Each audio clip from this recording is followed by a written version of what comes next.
Hello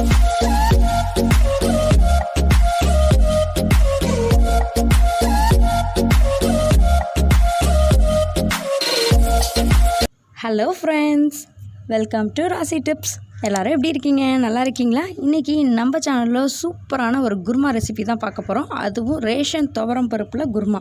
ration துவரம் பருப்பில் குருமா கூட செய்ய முடியுமான்னு கேட்டால் அது ஆச்சரியம்தான். ரொம்பவே சூப்பராக டேஸ்ட்டாக வந்து குருமா செய்யலாம். இந்த குருமா எப்படி செய்கிறதுங்கிறத பார்க்கலாம். அதுக்கு முன்னாடி நம்ம ராசி டிப்ஸ் சேனலை இப்போ தான் ஃபஸ்ட் டைம் பார்க்குறீங்கன்னா ரெட் கலராக இருக்கிற சப்ஸ்கிரைப் பட்டன் அழுத்திட்டு பக்கத்தில் ஆளுன்னு இருக்கக்கூடிய பெல் ஐக்கானை கிளிக் பண்ணிடுங்க. அப்போ தான் தினம் நான் அப்டேட் பண்ணக்கூடிய வீடியோஸ் உங்களுக்கு உடனுக்குடன் நோட்டிஃபிகேஷன் வரும். இப்போ இந்த குருமா ரெடி பண்ணுறதுக்கு என்னென்ன பொருள் தேவைங்கிறத பார்த்துடலாம். அதுக்கு நான் வந்து 2 கொத்தளவுக்கு கருவேப்பிலை எடுத்திருக்கேன். கொஞ்சம் போல் பூண்டு வந்து கட் பண்ணி வச்சுருக்கேன். ஒரு துண்டு பட்டை, 2 தக்காளி கட் பண்ணிவிட்டு வச்சுக்கோங்க. 3 பெரிய வெங்காயமாக இருந்தால் 3 பெரிய வெங்காயம் எடுத்துக்கலாம். இல்லை சின்ன வெங்காயம் இருந்தால் கூட கொஞ்சம் போல் சின்ன வெங்காயம் எடுத்துக்கலாம். சின்ன வெங்காயமாக இருந்தால் முழுசாகவே அதை வந்து நம்ம சேர்த்துடலாம், தோல் உரிச்சிட்டு. பெரிய வெங்காயமாக இருந்தால் பெரிய சைஸில் கொஞ்சம் கட் பண்ணி வச்சுக்கோங்க.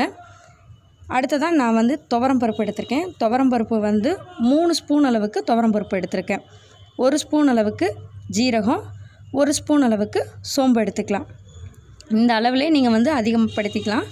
இப்போ நான் வந்து காரத்துக்கு ஏற்ற மாதிரி காஞ்ச மிளகா தான் எடுத்திருக்கேன். 4 வந்து காஞ்ச மிளகா எடுத்திருக்கேன். இப்போ இதோட நான் வந்து அரை மூடி அளவுக்கு தேங்காய் எடுத்திருக்கேன். தேங்காய் வந்து உங்களுக்கு சௌரியம் போல் நீங்கள் வச்சுக்கலாம். துருவிட்டு கூட எடுத்துக்கலாம், இல்லை இந்த மாதிரி கட் பண்ணிவிட்டு எடுத்துக்கோங்க. ஆனால் அரை மூடி தேங்காய், இந்த மெஷர்மெண்ட்டு கரெக்டாக இருக்கும். இந்த அளவில் எடுத்துக்கோங்க. இப்போ இதுதான் மசாலா, நம்ம எடுத்துருக்க மசாலா. இதை எல்லாத்தையுமே வந்து நம்ம மிக்ஸி ஜாரில் சேர்த்துடலாம்.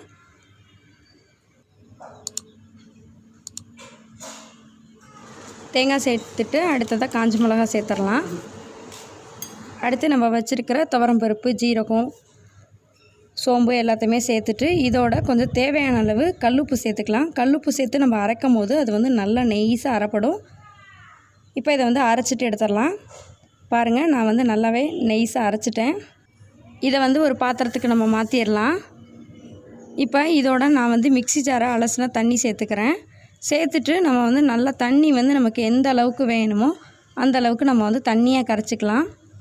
ஏன்னா இது வந்து துவரம் பருப்பு நிறையா போட்டிருக்கனால ரொம்ப திக்காக இருந்துச்சுன்னா அது வந்து ஒரு மாதிரி பொதுன்னு ஆயிரும். தண்ணி பத்தாத மாதிரி குருமா பார்க்க நல்லா இருக்காது. அதனால தேவையான அளவு தண்ணி சேர்த்துட்டு இந்த மாதிரி தண்ணியாக கரைச்சி வச்சுக்கோங்க. அப்போ தான் நமக்கு வந்து அது கொதி வரும்போது கரெக்டாக இருக்கும். அந்த குருமா ஸ்டேஜ் வந்து கரெக்டாக இருக்கும். இப்போ இதை கரைச்சிட்டோம், ரெடி பண்ணி வச்சுக்கலாம். இப்போ நான் வந்து குருமா தாளிக்கிறதுக்கு ஒரு பாத்திரத்தில் தேவையான அளவு எண்ணெய் சேர்த்துட்றேன். எண்ணெய் வந்து காயட்டும். காஞ்சதுக்கப்புறமா ஒரு துண்டு பட்டை சேர்த்துக்கலாம். பட்டை வந்து நல்லா பொரியட்டும்.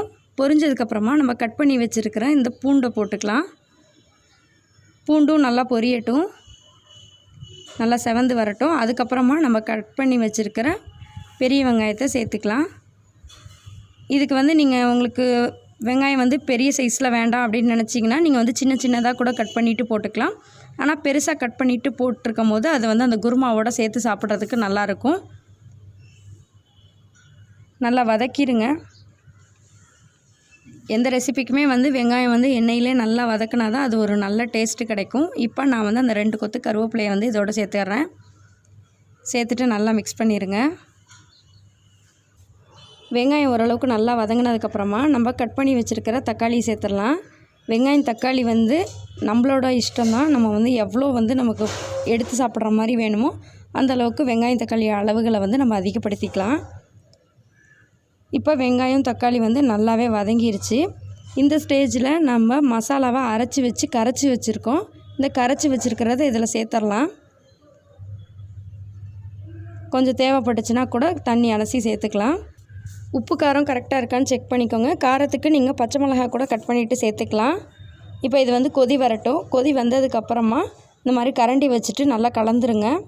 இல்லாட்டி பொங்கி அது வந்து வெளியில் வலிய ஆரம்பிச்சிடும். இப்போ ஒரு மூடி போட்டுட்டு 10 நிமிஷத்துக்கு நல்லா கொதிக்க வச்சிடலாம். நல்லா கொதிச்சா தான் அந்த மசாலாவோட பச்சை ஸ்மெல் எல்லாமே போகும். இப்போ 10 நிமிஷம் கொதிச்சிருச்சு. நான் அதுக்கப்புறமா உங்களுக்கு ஓப்பன் பண்ணி காமிக்கிறேன் பாருங்கள். இந்த ஸ்டேஜில் கொஞ்சம் மல்லித்தழை கூட கட் பண்ணிவிட்டு சேர்த்துட்டோன்னா அதோட டேஸ்ட்டுமே ரொம்ப சூப்பராக இருக்கும். இப்போ பாருங்கள், துவரம் பருப்பில் குருமா வந்து ரொம்ப சூப்பராக ரெடி ஆகிடுச்சு.